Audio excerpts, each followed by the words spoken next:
What's the difference between a liberal and a leftist? This question stumps most people because they think liberal and left are essentially the same. But they're not. In fact, liberalism and leftism have almost nothing in common. But the left has appropriated the word liberal so effectively, almost everyone, liberals, leftists, and conservatives, thinks they are synonymous. What's going on, everyone? It's Talks with Kenny here today, and welcome to the Inconvenient Truth about Liberalism. I've been dying to really talk about liberalism for a long time, mainly because one of the biggest reasons why I think one of the biggest inconvenient truths about liberalism is the reason why they even lost their own title is the fact that they don't have the ability to defend their actual ideas. Now, hear me out. I have this book here today. It's one of my recommended books. If you check out my video, 9 books that I recommend for everybody. It's called Conservatism. And this book has an interesting breakdown about liberalism, right? And this is it's a very academic book. So there's 4 points that he claims that liberalism is their primary premise. The liberal position is all men are perfectly equal and free by nature. Political obligation arises from the consent of the free individual. Government exists due to the consent of a large number of individuals, and its only legitimate purpose is to enable these individuals to make use of freedom that is given by nature, right? For conservatives, they'll say this is God, but pretty much liberals believe in the natural law, right? These premises are universally valid truths which every individual can derive on his own if he only chooses to do so by reasoning about these matters. Now, I have a problem with this 4 premises, and they sound good. They sound great. They sound perfectly A-okay, right? But this is where the conservative in me disagrees with that. I don't believe all men are free and equal by nature, right? I believe you have the same opportunity. You should deserve the same access, right? And this is the opportunity. This is the both equity, racial outcome, and opportunity route, right? Because being born as a unique individual means that you're distinctly different from another person. Even people born to the same family are distinct and unique, right? So even the decisions, even the stuff that happens to you through your lived experience or whatever is going to be different from your brother, even though you both came from the same family, right? So to have this assumption, and this is my problem with liberalism, is that the inconvenient truth about liberalism is this based on rationalist theory. Now, if you don't know what rationalist theory is, it's a very interesting concept that this guy, I forgot, the author of this book, Conservatism, brings up. Liberalism is a political paradigm based on rationalist theory. Rationalists are pretty much people who believe that solely through their deductive reasoning, they can uncover truths about the world. Right. And this is my biggest problem against liberalism, is that a lot of the assumptions that they have is based on imagination, based on what they think you're doing, but they don't actually know if you're doing that thing. Where there's the liberals would like to stereotype conservatives as, oh, you guys don't care about people. You guys are heartless. Why? Because we don't take on the same positions they do. And this is my biggest problem with liberalism. And the most inconvenient truth about liberalism is that it's, as a political thought almost, it's a very arrogant way of thinking about things. Is that if only if you just thought about it better, you would arrive to the same conclusions as me. And the conservative argument against this, and here this is a very academic way of challenging liberalism, is that conservatives recognize that human reasoning is far less reliable than rationalists suppose, right? Rationalists have a belief that humans, through their own, with unaidedness, you don't need to appeal to empirical evidence. None of that. All you have to do is debate and make a good argument, and you can arrive to universal truths, which is false. Because if you come from a culture, let's say Qatar, right? You don't see gay rights the same way as someone born in America would do. And there's no amount of debating that you can do with this person from Qatar that will make you change your mind or your position on this issue, right? Which is a big hole in the rationalist argument, that you can get through universal truths without evidence, without proof, without testing your theories and ideas. And this is my biggest problem with left wing. This is my biggest problem with colleges, because they have a lot of liberal professors, a lot of leftist professors, and they're teaching these kids. And then the liberals sit back and wonder, like Bill Maher, they wonder how liberalism definition has changed. It's because, you never checked the progressives in the college system, and you allowed them to appropriate liberalism. right? But if you don't believe me, here, check out this clip. There's another PragerU clip, how a woman explained how she became conservative. Here, let's check out the clip. I thought I was there to expand my knowledge of the world, to debate the great ideas. I soon realized, however, that my professors had something else in mind. Invariably, each class followed the same monotonous ritual. Identify a problem, say racism, blow it up beyond all proportion, blame the problem on the white majority culture, and then offer an unworkable solution, usually involving the government. Everywhere I turned, I saw political correctness. At first, I just rolled with it. Then I got annoyed. Then it started to tick me off. I was being brainwashed, indoctrinated, and I was paying for the privilege with borrowed money. Almost every speaker who came to campus was a leftist journalist, a leftist activist, or a leftist professor from another leftist school. So here's another inconvenient truth about liberalism is that liberals have this false assumption that, based on what I mentioned early on in the video, they're rationalists, right? And they believe through unaided reason that you can come to universal truths on your own without help, without guidance. But the inconvenient truth about that is that's not possible because you're informed by what? Your influences, your environment, right? The society. Because at the end of the day, we all like it's intellectual humility to admit that, hey, I didn't deduct Newton's law of physics on my own. No, a teacher taught me, my parents taught me, or I observed the reality in of itself. And this is what conservatives believe in. Hey, you're informed by your experiences and your test, right? Your empirical. It's almost like conservatives practice something called empirical politics. And this is how most scientists test their theories, their assumptions. I have an assumption about gravity. Let me go test it out. Does the reality mirror back what I thought would happen? No, it doesn't. That means I'm wrong. But to me, it seems like liberals lack this intellectual humility. Enlightenment liberalism is a political paradigm based on rationalist theory of knowledge, which I explained before, whereas conservatives is based on empiricist theory of knowledge, right? This is perhaps the most important difference between liberalism and conservative political theories. For example, it makes sense to begin a more careful examination of the conservative paradigm. Let me know if you guys want me to do a video on the conservative paradigm because in universities, which is overrun by liberal professors, you don't get a good clarification of what conservatism is. And maybe let me know if you want to see a video of me breaking down the conservative paradigm and how conservatives think about things in a very, I guess, clarification about conservative thought and theories, but I digress. All right. Enlightenment liberalism is a poorly constructed framework for the understanding of political affairs and a poor quality of theory that stems first and foremost from the fact that it is a specimen of the failed philosophical enterprise of Cartesian rationalism, right? And he goes into, I told you, it's a very academic book. And I think if you want to understand conservative thought, get this book, Conservatism. This is really good. It goes through the history of conservatism, how conservative thought came about. But I say all that to say this is that not conservatives.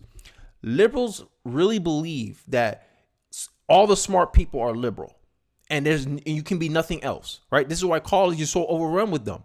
But the problem with that is the rationalists, the theory, thinking that, through my own reason, I don't need to give proof for my reasons. I don't need to give proof for my assumptions. As long as I have a good rational argument, right? As long as it's possible, then you must accept that my position is legitimate, right? And you see that they practice this rationalism against Trump. Oh, Trump is a bad guy. We have to withhold information from the American people, even though the facts of the matter is, hey, you could be wrong about this, liberal.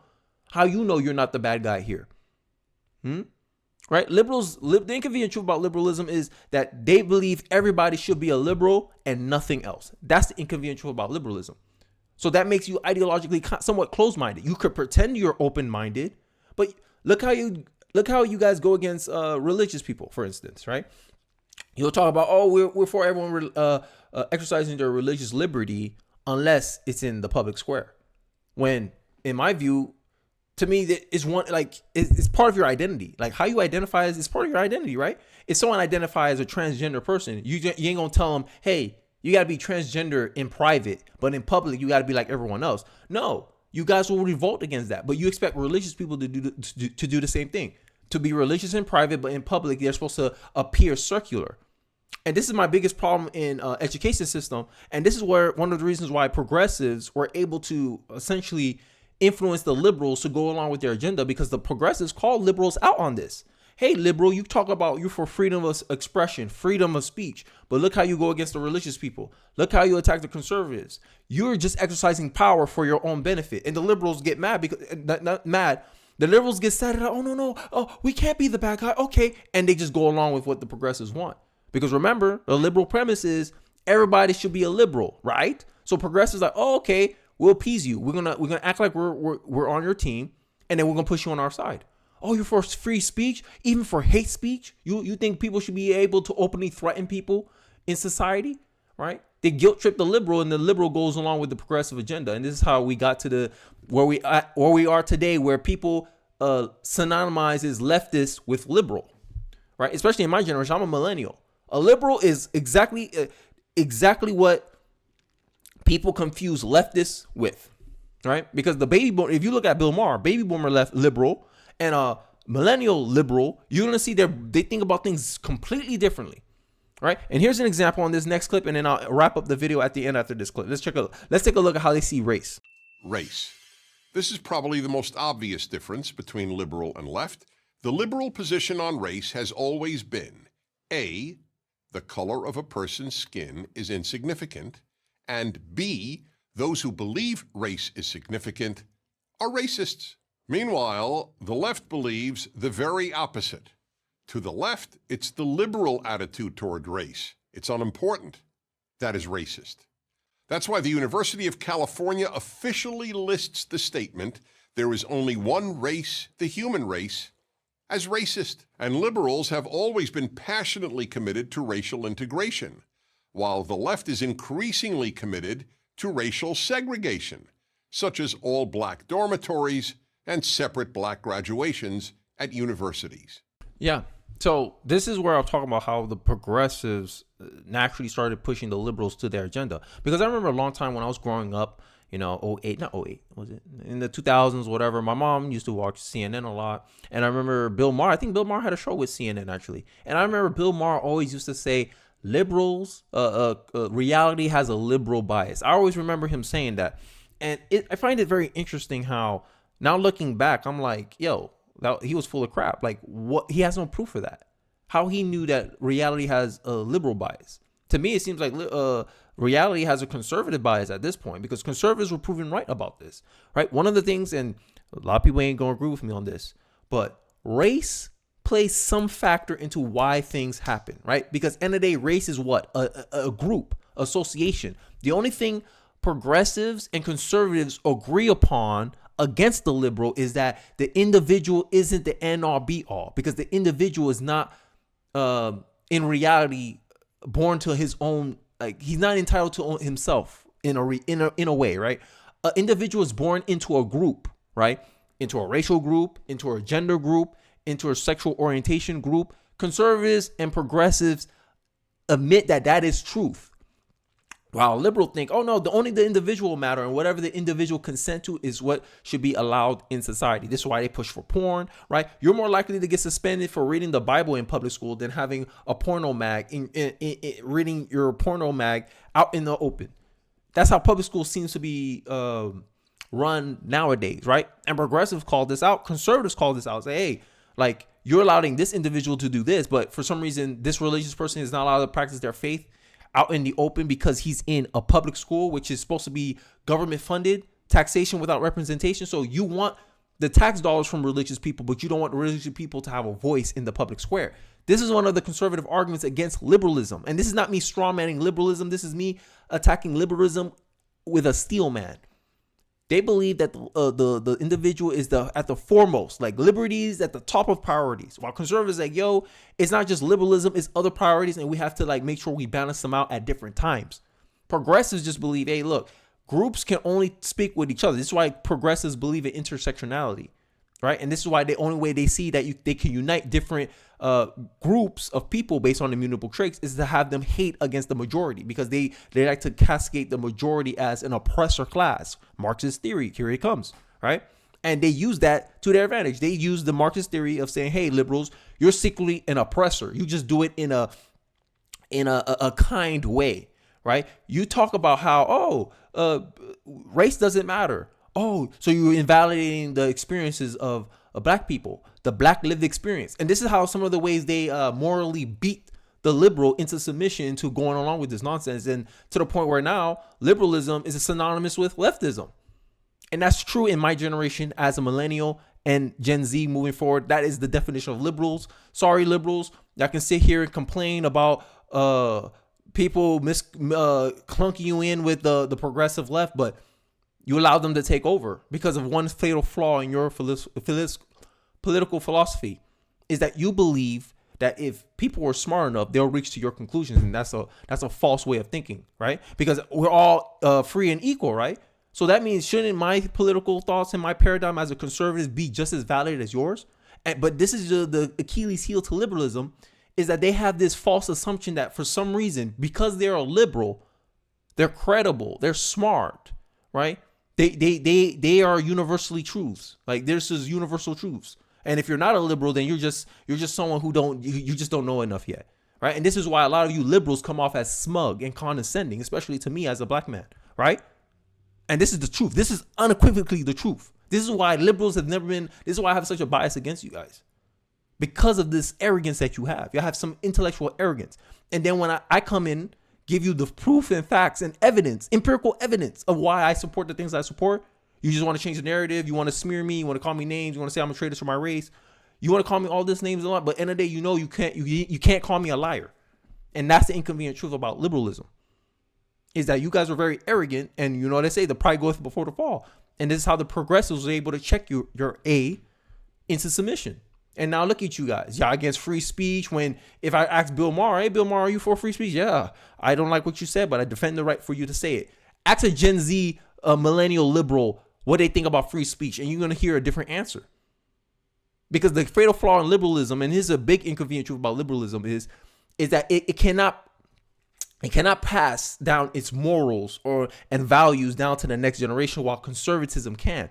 Conservatives haven't been really changing much. We get a little bit liberal here and there, but that's because we've seen the validity in some of the critiques that the liberals had. Oh, okay, we'll take on this position now because they're technically right here. Okay, we agree here. And conservatives in its framework has this ability of, hey, we're going to pass down what we know until our children. This is the reason why conservatives defend tradition, while liberals, they don't want to defend tradition. Actually, liberals don't even want to have a tradition. Liberals think their kids should learn on their own how they should walk around in the world, right? Liberals don't believe in guardrails, while conservatives do. I believe, hey, I'm going to give my kid a space where he can openly operate in, but I have out of bounds for him. Hey, these are out of bounds. You can't learn that yet. These are out of, but liberals are very hands off. Oh no, you can learn anything you want. But there's a trade-off you make as a liberal there. You're not gonna pass down your values to the next generation. And this is why baby boomer liberals are so different from millennial liberals. But hey, I've been talking a lot. I hope you guys found it informative. I feel like I've been all over the place, but this is a great book. I think if you're a conservative or you're curious about conservatism, I think this is a great book. Mind you, it's 400 pages, not too bad, but I read a lot, so it may not seem bad to me. Some people, maybe they don't like reading, but hey, I digress. Let me know your thoughts in the comment section. Do you find this video informative? Do you want me to cover a video about conservatism and the conservative paradigms and conservative thoughts, and really try to give my breakdown and my thoughts about it? I'll really be interested in hearing what you guys have to say about this video. Don't forget to like, comment, subscribe. I really do appreciate you guys for watching to the end of the video, and I'll catch you guys on the next Inconvenient Truth. Peace.